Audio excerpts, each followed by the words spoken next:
वालेकुम। आप देख रहे हैं 735 IT स्किल। आज की इस वीडियो में हम चैप्टर 1 स्टार्ट करने वाले हैं C++ का। इसके साथ हमने चैप्टर 5 स्टार्ट किया। अगर आपने उसके प्रोग्राम देखने हैं तो आप प्लेलिस्ट से जाके देख सकते हैं। इससे पहले कि हम लेक्चर स्टार्ट करें, अगर आपने चैनल को सब्सक्राइब नहीं किया तो इसको सब्सक्राइब कर लें। तो सबसे पहला टॉपिक है प्रॉब्लम सॉल्विंग।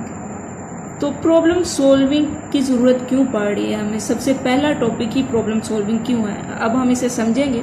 तो प्रॉब्लम क्या होता है? एक ऐसी सिचुएशन, ये एक ऐसा मैटर जो आपकी उसकी रिक्वायरमेंट है कि आप उस पर प्रॉपर अटेंशन दें और उसका सलूशन दरियाफ्त करके उसे सोल्व करें। ये होती है प्रॉब्लम की रिक्वायरमेंट। और इसी तरह प्रॉब्लम सॉल्विंग एक ऐसा प्रोसेस है जिसमें आप प्रॉब्लम को आइडेंटिफाई करते हैं कि उसकी टाइप कैसी है और उसके सलूशन फाइंड करते हैं, और इसी तरीके को हम प्रॉब्लम सॉल्विंग कहते हैं। A problem is a situation or matter that require proper attention to be solved। यानी ये एक ऐसी सिचुएशन या मैटर है जो रिक्वायरमेंट उसकी क्या है कि आप उस पर प्रॉपर अटेंशन दें और उसे सोल्व करें। Problem solving is a process of identifying a problem. अब प्रॉब्लम सॉल्विंग एक ऐसा प्रोसेस है जिसमें हम प्रॉब्लम को आइडेंटिफाई करते हैं और उसका बेस्ट सोल्यूशन फाइंड करते हैं। ये एक स्किल है that can be develop by following a well organize approach. People solve different problem every day, every problem is different in its nature. इधर उसने बताया कि जो लोग हैं वो मुख्तलिफ प्रॉब्लम को सोल्व करते हैं, और ये जो मुख्तलिफ प्रॉब्लम होती है हर प्रॉब्लम की अलग अलग नेचर होती है। कुछ प्रॉब्लम डिफ़िकल्ट होती है और उनकी रिक्वायरमेंट होती है कि आप उन पर ज़्यादा अटेंशन दें ताकि आप उसका सलूशन आइडेंटिफाई कर सकें। इसी तरह कुछ प्रॉब्लम है उनका आप सलूशन इजीली फाइंड कर लेते हैं। अब हर एक प्रॉब्लम के मुख्तलिफ सलूशन हो सकते हैं, और उनमें से जो आपने मुख्तलिफ सलूशन दरियाफ्त किए हैं, फाइंड किया, उनमें से जो बेस्ट सलूशन है उसको आपने सेलेक्ट करना होता है। यहाँ पर डिफरेंट स्ट्रैटेजीज और तकनीक और टूल्स का इस्तेमाल करके हम प्रॉब्लम को सोल्व करते हैं।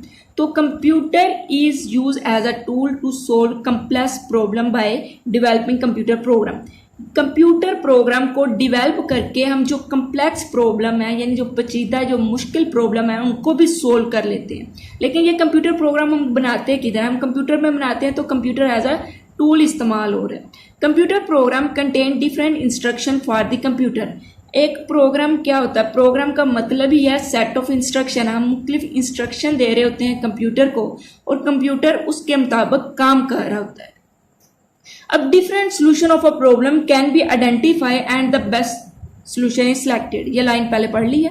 Computer program contain different instruction for the computer. A program write instruction and computer execute this instruction to solve a problem. अब जो इंस्ट्रक्शन को राइट कर रहा है, जिसने इंस्ट्रक्शन राइट की है, और कंप्यूटर उस इंस्ट्रक्शन को एग्जीक्यूट कर रहा है, तो राइट करने वाले को हम प्रोग्रामर कहते हैं। A person can be a good programmer if he has the skill of solving problem. एक जो पर्सन है वो एक अच्छा प्रोग्रामर हो सकता है अगर उसमें यह स्किल है कि वो प्रॉब्लम को सोल्व कर सके। जैसे ही हम आगे प्रोग्राम करेंगे तो इस स्किल को हम डेवलप करते जाएंगे कि हमने प्रॉब्लम से कैसे लॉजिक बनाना है, कैसे उसके सलूशन आइडेंटिफाई करने हैं, और उसके बाद हमने कैसे प्रोग्राम को लिखना है। तो इसी तरह जो पर्सन ये स्किल रखता है वो प्रॉब्लम को सोल्व जरूर कर लेगा आसानी से। अब मुख्तलिफ प्रॉब्लम सोल्विंग तकनीक है, जिसमें सबसे पहले program, algorithm, flow chart. One by one हम इसे पढ़ते हैं। प्रोग्राम का मतलब होता है set of instruction, algorithm step by step procedure होता है, और जबकि जो फ्लो चार्ट है वो ग्राफिकल रिप्रेजेंटेशन होती है। सबसे पहली बात program. A set of instruction that tell a computer what to do is called program. यानी जो आपने इंस्ट्रक्शन दिया, अब उन इंस्ट्रक्शन का सेट जो कंप्यूटर को बता रहा है कि उसने क्या करना है, उसको हम प्रोग्राम कहते हैं। A computer work according to the given instruction in the program. Program में जो आपने इंस्ट्रक्शन दी है, कंप्यूटर उसके के मुताबिक काम करेगा। अगर आपकी इंस्ट्रक्शन ठीक है तो कंप्यूटर सही से आपका जो आंसर आएगा ठीक आ जाएगा। अगर आप लॉजिकली कोई मिस्टेक करते हैं तो लॉजिकल एरर आएगा, अदरवाइज सिंटैक्स, कंपाइलर, इस तरह के एरर आ जाते हैं। तो जो कंपाइलर है वो उससे डिटेक्ट कर लेता है। Computer program are written in programming language. अब जो कंप्यूटर के प्रोग्राम है, जो सेट ऑफ इंस्ट्रक्शन है, वो मुख्तलिफ प्रोग्रामिंग लैंग्वेजेस हैं, उनमें लिखा जाता है। हर लैंग्वेज के सेट ऑफ रूल्स होते हैं जिनके मुताबिक हम उस लैंग्वेज में प्रोग्राम को लिख सकते हैं। अब person who develop a program is called programmer. जिसने प्रोग्राम को डेवलप करना है उसको हम प्रोग्रामर कहते हैं। The programmer use different programming language, मुख्तलिफ तरह की लैंग्वेज और टूल का इस्तेमाल करके वो कंप्यूटर का प्रोग्राम को राइट करते हैं। अब जो प्रोग्राम है वो कंप्यूटर के जरिए प्रॉब्लम को सोल्व कर देता है, यानी एक प्रोग्राम में इंस्ट्रक्शन दी जाती है। इंस्ट्रक्शन कहाँ से आती है, कैसे इंस्ट्रक्शन बनाते हैं? पहले हम लॉजिक बनाते हैं, उसके मुताबिक हम इंस्ट्रक्शन देते हैं एक स्पेसिफिक लैंग्वेज में अकॉर्डिंग उसके रूल, फिर देन जाकर हमारा जो प्रोग्राम है वो प्रॉब्लम को सोल्व कर देता है। अब इसके जो फ़ायदे हैं वो कंप्यूटर प्रोग्राम के, उनको हम देखते हैं कि एक प्रोग्राम किस तरह से फ़ायदेमंद है। तो जो कंप्यूटर प्रोग्राम है उसका मतलब ही क्या है, उसका जो मेन मकसद ही यही है कि प्रॉब्लम को सोल्व करना है इंस्ट्रक्शन के थ्रू। तो इसी तरह जितनी भी प्रॉब्लम्स हो सकती हैं उनको हम इंस्ट्रक्शन के थ्रू सोल्व कर लेते हैं, ये कंप्यूटर प्रोग्राम का फ़ायदा है। इसके अलावा अगर हमने एक टास्क को बार बार एग्जीक्यूट करवाना है, यानी अगर किसी ने अपना नाम बार बार एग्जीक्यूट करवाना है, 1000 मरतबा शो करवाना है, तो वहाँ पर हम एक लूप का इस्तेमाल कर लेते हैं। तो लूप भी हम प्रोग्राम के अंदर लिखते हैं, जिसकी वजह से ये काम आसान हो जाता है। इसके अलावा लार्ज अमाउंट ऑफ डाटा जो है उसको प्रोसेस कर लेता है। हम रिजल्ट को डिफरेंट स्टाइल में डिस्प्ले करवा सकते हैं। ये ज़्यादा एफिशिएंट और लेस टाइम कंज्यूमिंग है। अब जो लूप है उसमें हम 1-2 लाइन में अपना कोड लिखते हैं और हम 1000 मरतबा एक स्टेटमेंट को एग्जीक्यूट करवा लेते हैं, बजाय इसके कि हम स्टेटमेंट को 1000 मरतबा लिखें। Different type of program are used in different field to perform certain task. अब मुख्तलिफ फील्ड में मुख्तलिफ तरह के प्रोग्राम इस्तेमाल हो रहे हैं, ये इनके फ़ायदे हैं। अब हम आ चुके हैं दूसरे स्टेप पर, यानी अब हम अलगारिथम पढ़ेंगे, जो सेकंड तकनीक है। इससे पहले हमने प्रोग्राम पढ़ लिया, यानी सेट ऑफ इंस्ट्रक्शन है जो कंप्यूटर को बताते हैं कि आपने क्या करना है, और कंप्यूटर ने वही करना है जो आप सेट ऑफ इंस्ट्रक्शन देंगे कंप्यूटर को। अब अलगारिथम क्या होता है? प्रोग्राम लिखने से पहले हम अलगारिथम और फ्लो चार्ट बनाते हैं। हमेशा याद रखिएगा कि प्रोग्राम से पहले वाला जो काम करना है वो अलगारिथम या फिर फ्लो चार्ट होगा। तो अलगारिथम स्टेप बाय स्टेप प्रोसीजर है टू सोल्व अ प्रॉब्लम। एक प्रॉब्लम को सोल्व करने के लिए हम जो लॉजिक बनाते हैं, उसको जो स्टेप बाय स्टेप हमने लिखना है, उसको हम अलगारिथम बोलेंगे। The process of solving a problem become simpler and easier with the help of algorithm. Algorithm की मदद से प्रॉब्लम को सोल्व करना आसान हो जाता है, क्योंकि इसमें हम कोई भी एक सिंटैक्स के थ्रू नहीं लिख रहे, बल्कि हमने सिर्फ लॉजिक लिखना है और सिंपल इंग्लिश में लिख देना है, तो ये ज़्यादा ईजी हो जाता है। It is better to write an algorithm before writing the actual computer program, यानी ये ज़्यादा बेहतर है कि आप पहले अलगारिथम लिख दें प्रोग्राम लिखने से पहले। तो pseudo code is similar to simple English, it is use to write algorithm. तो अलगारिथम को लिखने के लिए हम शैडो कोड का इस्तेमाल करते हैं। यहाँ पर कोई स्टैंडर्ड यूज़ नहीं होता शैडो कोड का, सिंपल इंग्लिश है, बल्कि सिंपल से भी सिंपल इंग्लिश है। The use of pseudo code allow the programmer to focus on the logic of program, यानी शैडो कोड के थ्रू उसने कोई सिंटैक्स नहीं देखना, उसने सिर्फ सिंपल इंग्लिश में लिखना है लॉजिक बनाते हुए। बस उसका उस वक्त कहाँ पे फोकस होता है अलगारिथम के दौरान? सिर्फ लॉजिक पे कि हमने इस प्रॉब्लम का लॉजिक क्या डिफाइन करना है। Pseudo code specify the program logic, it also specify different step required to solve the problem and sequence of this step. ये एक इंपॉर्टेंट लाइन है अलगारिथम में कि जो शैडो कोड है उसने प्रोग्राम का लॉजिक तो डिफाइन करना है, लेकिन उसके दौरान जितने भी स्टेप है उनके नंबर के हिसाब से उनको डिफाइन कर देना कि पहला स्टेप क्या होगा, उसके बाद दूसरा स्टेप क्या होगा, फिर तीसरा स्टेप क्या होगा। Shadow code the program logic is independent of any particular programming language, यानी जो आपने अलगारिथम लिख दिया है वो आप किसी भी लैंग्वेज में इस्तेमाल कर सकते हैं, उसका प्रोग्राम उस लैंग्वेज में लिख सकते हैं अगर आपने एक प्रॉब्लम का लॉजिक डिफाइन कर लिया है। तो अलगारिथम के लिए कोई ये नहीं कि सिर्फ अगर C++ के लिए कोई आपको अलग से अलगारिथम लिखना पड़ेगा, जावा के लिए, C के लिए अलग, ऐसा नहीं। आपने अलगारिथम बनाना है, उसके बाद आप किसी भी लैंग्वेज में प्रोग्राम लिख सकते हैं अगर आप उस लैंग्वेज के बारे में नॉलेज रखते हैं। The program can be written in any programming language after the logic is finalize, यानी जब आपने लॉजिक फाइनल कर लिया तो फिर आप किसी भी लैंग्वेज में लिख सकते हैं। अब हम यहाँ पर प्रॉपर्टीज कुछ पढ़ लेते हैं अलगारिथम की।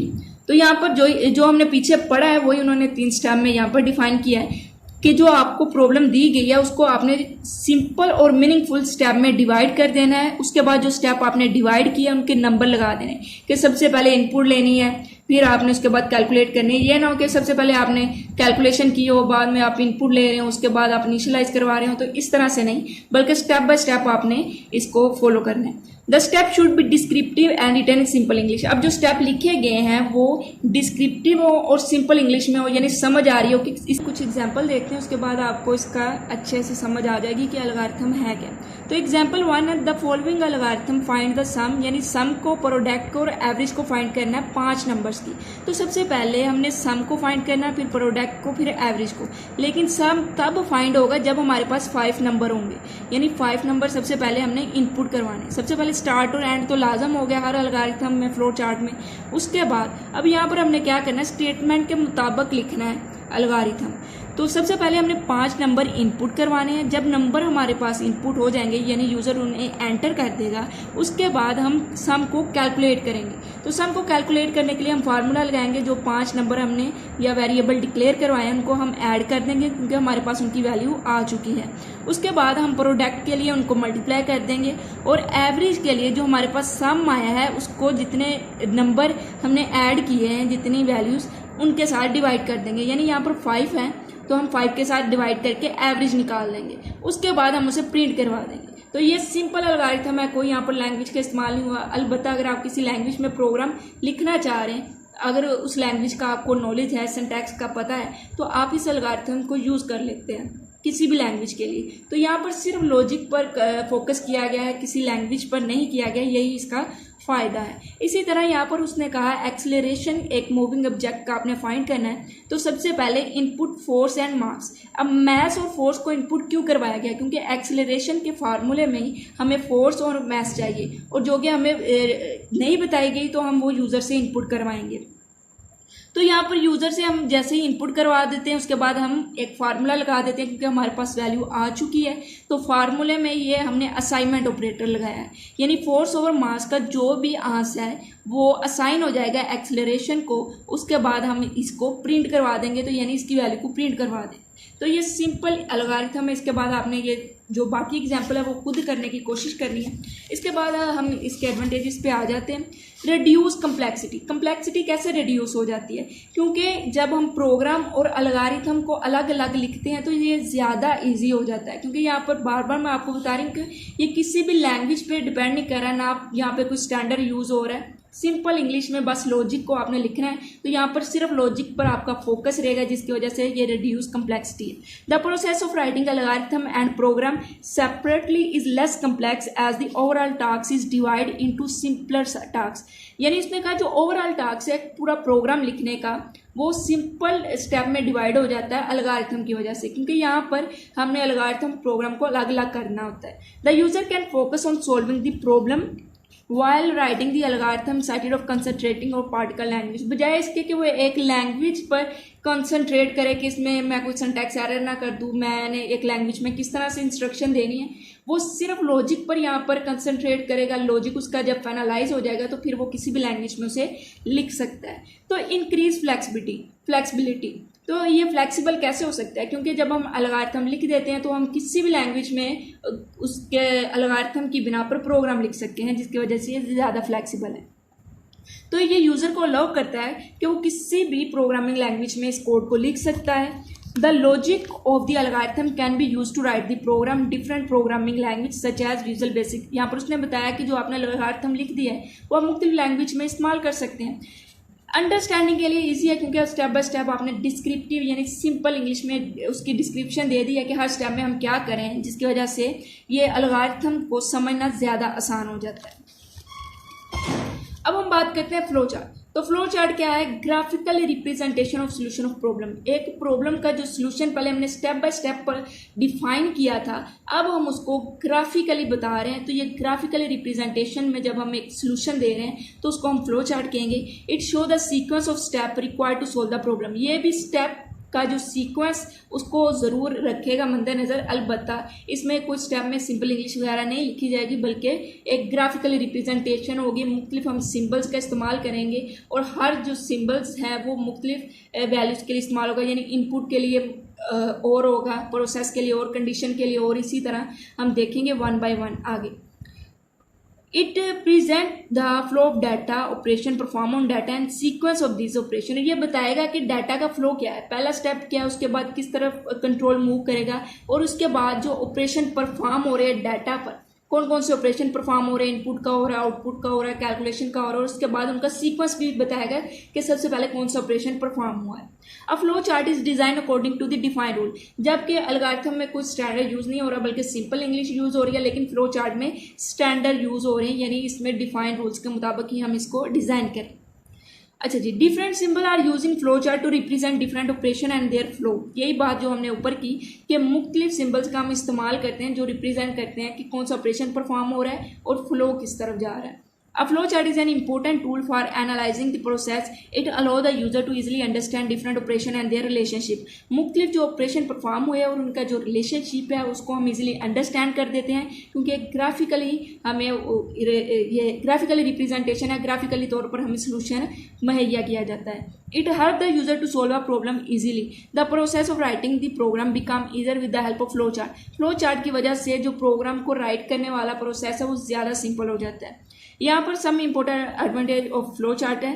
The logic of an algorithm can be describe more effectively using flow chart. Flow chart में क्योंकि ग्राफिकली रिप्रेजेंटेशन है तो जो लॉजिक एल्गोरिथम का वो ज़्यादा इफेक्टिवली हम उसको डिस्क्राइब कर सकते हैं, हम प्रोग्राम को इजीली मेंटेन कर सकते हैं। फ्लो चार्ट एक गाइड है हमारे लिए, ये रहनुमाई है प्रोग्रामर के लिए जिसने प्रोग्राम राइट करना है। ये क्योंकि ग्राफिकली आपको बता रहा है कहाँ पे इनपुट करनी है, उसके बाद आपने क्या करना है, सीक्वेंस क्या, ऑपरेशन क्या है डाटा के, तो हम इजीली हमें समझ आ जाती है कि कौन कौन से स्टेप हो रहे हैं और किस सीक्वेंस में हो रहे हैं। तो ये एक रहनुमाई भी मुहैया करता है और इसकी मदद से प्रोग्रामर जो है वो प्रोग्राम को राइट कर सकता है। जो रिमूविंग एरर यानी प्रोग्राम के अंदर जितने भी एरर हैं उनको फाइंड भी इजीली किया जा सकता है और उनको रिमूव भी हम कर सकते हैं फ्लो चार्ट की वजह से।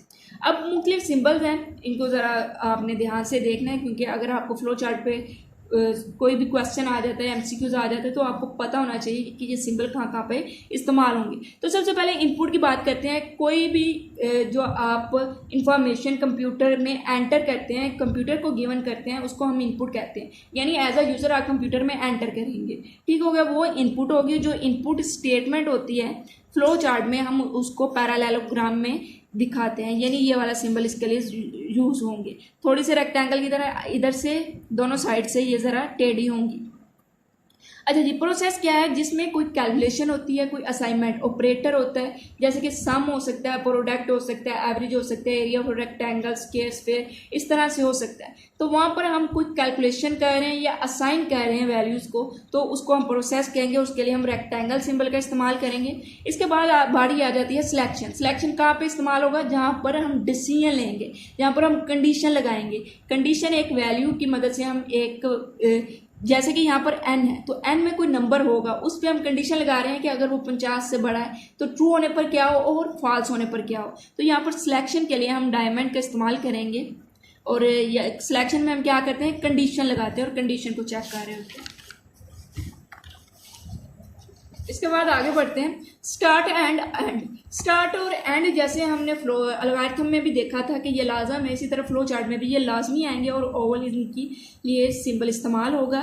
फ्लो लाइन की बात करें तो arrow symbol are use to represent the direction of flow, कि अब फ्लो किस तरफ जा रहा है। जैसे ट्रू होने पर फ्लो किस तरफ जाएगा, फॉल्स होने पर किस स्टेटमेंट की तरफ जाएगा, इसी तरह कौन सा इनपुट के बाद किस तरफ जा रहा है। तो ये सारा आपका फ्लो जो प्रोग्राम का बता रहा है वो फ्लो लाइंस बता रहे हैं और इसमें एरो सिंबल यूज होते हैं। ये वाली लाइंस, ये 4 लाइंस है। और कनेक्टर, यही लाइंस की मदद से हम इसको समझ लेते हैं। कनेक्टर का इस्तेमाल कहाँ पे होता है, जब मुख्तलिफ डायरेक्शन से एरो लाइंस आ रही हैं और एक डायरेक्शन में जा रही है, यानी इधर से भी आ रही, इधर से भी आ रही है और इधर से भी, लेकिन इन तीनों की डायरेक्शन एक तरफ है। तो हम चाह रहे हैं कि ये आपस में इंटरकनेक्शन जो इनका है वो आपस में इंटरप्ट ना हो, बल्कि कनेक्टर की मदद से ये बता देगा कि इन्होंने किस तरफ मूव करना है। तो इसके लिए हम कनेक्टर का इस्तेमाल करेंगे। फंक्शन कॉल के लिए कौन सा सिंबल इस्तेमाल होगा, जहाँ पर हम फंक्शन को कॉल करेंगे प्रोग्राम में, तो फ्लो चार्ट में उसको डिफाइन करने के लिए हम एक रेक्टेंगल लेंगे और उसकी दोनों साइड पर जो लाइंस होती हैं डबल लाइन के साथ हम इसको शो करवा देते हैं। लेफ्ट और राइट साइड पर जो फंक्शन का नेम होता है वो पैरामीटर के साथ इस सिंबल के अंदर लिखा होता है। अच्छा जी, ये वाला जो सिंबल है इस तरह से ज़रा इसको हम किसके लिए इस्तेमाल कर रहे हैं, इसको हम फॉर लूप के लिए कर रहे हैं, जो कि हमें ये बताता है कि स्टार्ट और स्टॉप कंडीशन, कहाँ पे कंडीशन स्टार्ट हो रही है, कहाँ पे स्टॉप हो रही है, उसके लिए हम लूप्स के अंदर इसका इस्तेमाल करते हैं। तो ये आपको कुछ सिंबल्स थे जिनको आपने अच्छे से समझना है। इसके बाद हम गाइडलाइंस देख लेते हैं कि अगर आपने फ्लो चार्ट डिज़ाइन करना है तो वहाँ पर आपने किस तरह से फ्लो चार्ट को डिज़ाइन करना है, यहाँ पर हम इसको समझते हैं। तो फर्स्ट ऑफ ऑल आपको पता होना चाहिए कि डायरेक्शन किस तरफ होगी जो एरो लाइंस की होती हैं। तो सबसे पहले यहाँ पर टॉप टू बॉटम और लेफ्ट टू राइट, यानी लेफ्ट से आप राइट की तरफ जाएंगे, ऊपर से आप नीचे की तरफ आएंगे। ऐसा नहीं हो सकता कि आप इधर से इस तरफ आएँ। तो इस तरह से ये कुछ इन्होंने गाइडलाइंस दी हुई हैं। नंबर 1 पे हमने देख ली कि हमने लेफ्ट से राइट की तरफ जाना है और टॉप से बॉटम की तरफ आना है। उसके बाद हम देखेंगे the flow chart should start with start symbol and with and symbol. यही हमने कहा था ऑल सिंबल्स यूज होते हैं स्टार्ट और एंड के लिए। तो हम यहाँ पर फ्लो चार्ट में स्टार्ट और स्टॉप एंड के लिए सिंबल्स का इस्तेमाल लाजमी करेंगे। The intersection of flow line in the flow chart should be avoided. अब जो फ्लो लाइंस है उनका आपस में इंटरसेक्शन को हमने अवॉइड करना है और हमने देखा था उनको अवॉइड करने के लिए हमने कनेक्टर का इस्तेमाल किया। Only one line should come out from the process symbol. Process symbol में क्या होता है, असाइनमेंट हो सकती है, कोई कैलकुलेशन हो सकती है। तो वहाँ पर क्या होगा, जब कैलकुलेशन करके निकलेंगे, जैसे कि सम है, सम की कैलकुलेशन करनी है, 5 हमने वेरिएबल लिए। अब हमने 5 वैल्यूज़ ली हैं लेकिन उनमें से एक प्रोसेस निकलेगा क्योंकि एक सम को वैल्यू असाइन की गई है, एक सिंगल सम को, तो वो सम की वैल्यूज़ के लिए वहाँ पर एक सिंगल प्रोसेस निकलेगा, एक सिंगल एरो लाइन निकलेगी फ्लो दिखाने के लिए कि अब डाटा का फ्लो किस तरफ है। Only one line should come out from the process symbol. Only one flow line must enter a decision symbol. decision जहाँ पर आपने कंडीशन लगानी है, तो जहाँ पर आपने कंडीशन लगानी होती है वहाँ पर आपने सिर्फ एक वेरिएबल लेते हैं और उस पर कंडीशन लगा रहे होते हैं, इसलिए सिर्फ एक लाइन ही उसके अंदर दाखिल होनी चाहिए। हो सकता है उसमें से 2 लाइन्स आए, क्योंकि जैसे कि इफ एल्स है तो ट्रू होने पर कुछ और स्टेटमेंट एग्जीक्यूट होंगी, इसी तरह फॉल्स होने पर कुछ और एग्जीक्यूट होंगी। तो यहाँ पर जब कंडीशन से बाहर निकलेगा फ्लो तो हो सकता है उस वक्त हम 2 फ्लो लाइन्स इस्तेमाल करेंगे। ठीक हो गया। Only one flow line is use with terminal symbol. जो टर्मिनल सिंबल है यानी जो एंड वर्ड यूज हो रहे हैं वहाँ पर हम सिर्फ 1 लाइन का इस्तेमाल करेंगे। The flow should be clear and easy to understand. Clear होना चाहिए और इसकी डिस्क्रिप्शन हर स्टेप की फ्लो चार्ट में आपने डिस्क्रिप्शन साथ देनी चाहिए उसकी। Connector should be use to reduce the number of flow line if the flow chart become complex. अगर बहुत ज़्यादा आपस में जो फ्लो लाइंस आ रही हैं तो फ्लो चार्ट को कम्प्लेक्स करने की बजाय हम उसको ईजी रखने के लिए हम कनेक्टर का इस्तेमाल करेंगे। The page number must be written clearly. अब फ्लो चार्ट अगर आपका एक पेज पर नहीं आ रहा है, यहाँ पर तो हम छोटे छोटे एग्जाम्पल देखते हैं, लेकिन एक बड़े प्रोग्राम के लिए फ्लो चार्ट हो सकता है काफ़ी पेजेस पे हो, तो वहाँ पर आपने हर पेज का नंबर लाजमी देना है। अब यहाँ पर देखते हैं कि कहाँ पे फ्लो चार्ट का इस्तेमाल, किन वजूहात पर फ्लो चार्ट का इस्तेमाल हम नहीं कर सकते।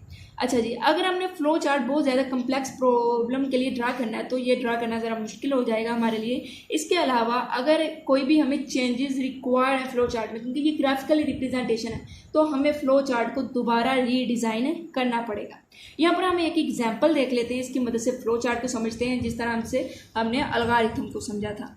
तो एग्जाम्पल में उसने कहा है कि फ्लो चार्ट बनाएं जिसमें आपने sum product average for given 5 numbers का इस्तेमाल करना है। तो सबसे पहले हमारे पास 5 नंबर होने चाहिए। वेरिएबल को डिक्लेयर करने के बाद हम वो 5 जो वेरिएबल्स हैं उनमें हमारे पास वैल्यू होनी चाहिए। वैल्यू होगी तो हम सम प्रोडक्ट और एवरेज फाइंड करेंगे। तो वैल्यू के लिए हम इनपुट करवाएंगे और इनपुट के लिए हमने कौन सा सिंबल इस्तेमाल किया, यहाँ पे पैरेललोग्राम। उसके बाद सम हुआ है, यहाँ पर देखिए असाइनमेंट और कैलकुलेशन हो रही है जिसकी वजह से हम यहाँ पर रेक्टेंगल सिंबल का इस्तेमाल करें। इसी तरह हमने सम यहाँ पर फाइंड किया, प्रोडक्ट किया, एवरेज किया। जब इन तीनों की वैल्यू आ गई तो फिर हमने इन तीनों को प्रिंट करवा दिया। यहाँ पर ये आउटपुट सिंबल, आउटपुट स्टेटमेंट के लिए सिंबल इस्तेमाल हुआ है तो ये पैरेललोग्राम है। उसके बाद ये एंड और स्टार्ट तो लाजम हो जाते हैं जो कि ऑल के इस्तेमाल होते हैं। इसके अलावा जितने भी ये फ्लो चार्ट हैं ये ईजी है, ये आप खुद कर सकते हैं। ये फ्लो चार्ट का जो ग्राफिकल रिप्रेजेंटेशन है ये मैं समझा देती हूँ। जी हाँ, तो यहाँ पर एक फ्लो चार्ट है जिसमें उसने बताया है कि ग्रेड असाइन करें on the basis of obtain marks. जो मार्क्स उन्होंने हासिल किए हैं उसकी बिना पर हमने ग्रेड देने।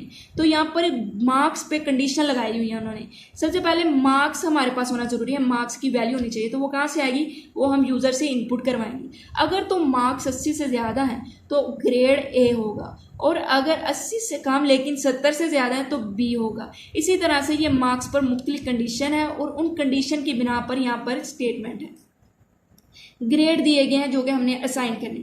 तो सबसे पहले हम इनपुट मार्क्स करवाएंगे। जैसे ये मार्क्स की वैल्यू हमारे पास आ जाएगी तो हम मार्क्स पे लगाएंगे कंडीशन। तो यहाँ पर मेन मकसद हमें फ्लो चार्ट को समझना है। तो यहाँ पर स्टार्ट के लिए ओवल का इस्तेमाल, इनपुट है, इनपुट करवानी है, इनपुट स्टेटमेंट है तो पैरेललोग्राम। और यहाँ पर देखिएगा एक ही जो एरो लाइन है, फ्लो लाइन है, वो एंटर हो रही है डिसीजन सिंबल में, सिलेक्शन सिंबल में।